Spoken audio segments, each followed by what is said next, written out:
excellente info, Guillaume Vosnica. Ah ouais. Neige industrielle. Alors, on a lancé des applaudissements.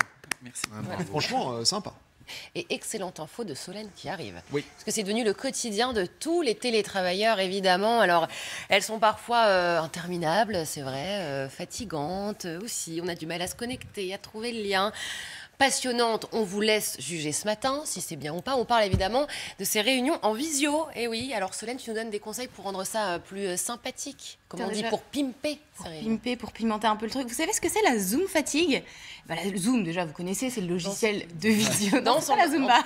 C'est le logiciel de visioconférence comme Skype, comme Microsoft Teams, FaceTime par exemple. Donc la Zoom fatigue, comme son nom l'indique, finalement, c'est la fatigue liée aux réunions Zoom, aux réunions en visio. Alors elle s'explique par 4 raisons, selon les chercheurs de l'université de Stanford. D'abord, regardez. Bon, moi je vais faire genre, je fais une réunion Zoom. Le contact visuel excessif, oui, parce que je vous parle. Alors regardez, mais non, mais là je vous parle. Et quand je vous parle, je dois regarder l'écran constamment. Contact visuel excessif, c'est très fatigant. Il y a aussi la communication non verbale qui est beaucoup plus fastidieuse. Regardez, si j'essaye de vous faire un petit clin d'œil, on ne sait pas à qui je le fais. Donc ça, c'est très compliqué également. Il y a le fait de se voir en permanence. C'est comme si je me trimballais avec un miroir avec moi toute la journée. Donc ça, pareil, c'est épuisant. Et puis il y a également la mobilité réduite, que celui qui n'a jamais fait un appel en faisant les 400 pas lève la main. Non, tout le monde, on aime bien marcher, mais regardez. Marcher, c'est compliqué quand même. Là, si je marche, je risque de me casser la margoulette, comme dirait l'autre. Enfin bon, bref. Il y a des conseils justement pour essayer de lutter contre cette Zoom fatigue. Les spécialistes nous disent de ne pas dépasser 25 minutes par réunion visio, de prévoir des temps sans écran, de ne pas enchaîner les réunions également. Plein de petits trucs comme ça qui font qu'on peut essayer de s'alléger l'esprit. Alors qu'elles se multiplient, ces réunions en visioconférence, il doit bien exister des trucs un peu fun. T'aimes bien les filtres? Ouais. Je sais pas sais pas les utiliser, mais c'est pas grave. Il y a une application super facile à télécharger. Plutôt sans filtre, Stéphane. Oui, d'accord. Oui, mais là, tu veux qu'on filme les réunions. Alors moi, je te propose des filtres. Il y a une appli qui s'appelle Expression Camera. Alors ça reprend le principe du... Je ne comprends pas ce qu'il dit parfois. Alors ça reprend le principe du... C'est le problème en fait. Du deepfake. Regardez, voilà, c'est ça.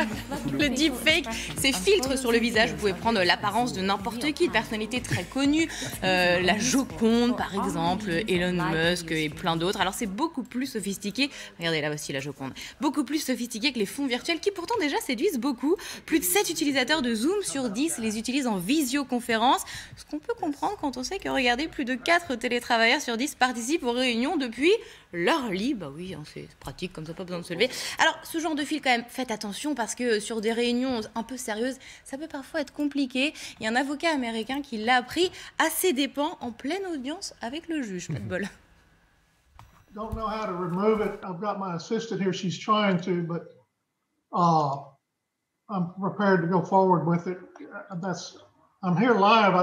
I'm not a cat. J'adore la précision, je ne suis pas un chat. Au cas où, si on avait un doute, non, je ne suis pas un chat parlant. Enfin bref, dans la même veine, mais un petit peu plus sérieux, je vous propose le filtre costard, cravate, coiffure, éteint frais, les 3 d'un coup. Ça, c'est si vous vous réveillez 2 minutes avant la réunion. Ça regardez, bien, ça. Non mais c'est génial. Et je suis persuadée que c'est un outil qui va vraiment trouver son public, sachant que quand même, près d'un télétravailleur sur 2 a déjà participé à une réunion Zoom en pyjama. Voilà, c'est ça, on met le haut, mais c'est vrai qu'on est souvent avec un bas un peu tranquille. Ouais. Alors en termes d'outils pour améliorer votre apparence, ça va même encore plus loin. Il y a des marques de cosmétiques qui sortent leur gamme de maquillage numérique. Mascara, ombre à paupières, rouge à lèvres. Vous avez tout ce qu'il faut, même plus besoin de se maquiller. C'est pratique ça pour nous. Et nous, on aimerait bien. On aimerait bien. On serait beau naturellement. Ouais. Alors, est-ce que une dépense de plus, tiens. Enfin, naturellement, non, du coup. L'économiste. Allons-y. Voilà. Alors, alimentons la pompe. Parlez-moi de pouvoir d'achat après, tiens. On continue, Solène. Alors, est-ce que tu n'as pas aussi des astuces encore plus radicales? On peut aussi couper le micro, ça c'est pratique aussi. Oui, c'est vrai. Tiens, en parlant de couper le micro, tu sais que micro coupé, près de 3/4 des utilisateurs de Zoom le font. Oui, pour pas qu'on entende ce qu'ils font.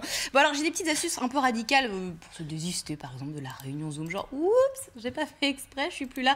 Il y en a une qui s'appelle Freezing Cam. Ça va figer votre écran en plein milieu de la visio. Et puis, vos collègues croiront que vous avez juste une connexion un petit peu pourrie, que vous avez planté. Et puis finalement, ils se diront, Stéphane Etcheverry, il est plus là. On ne sait pas ce qui s'est passé, mais Stéphane Etcheverry, en fait, il est parti se faire un thé.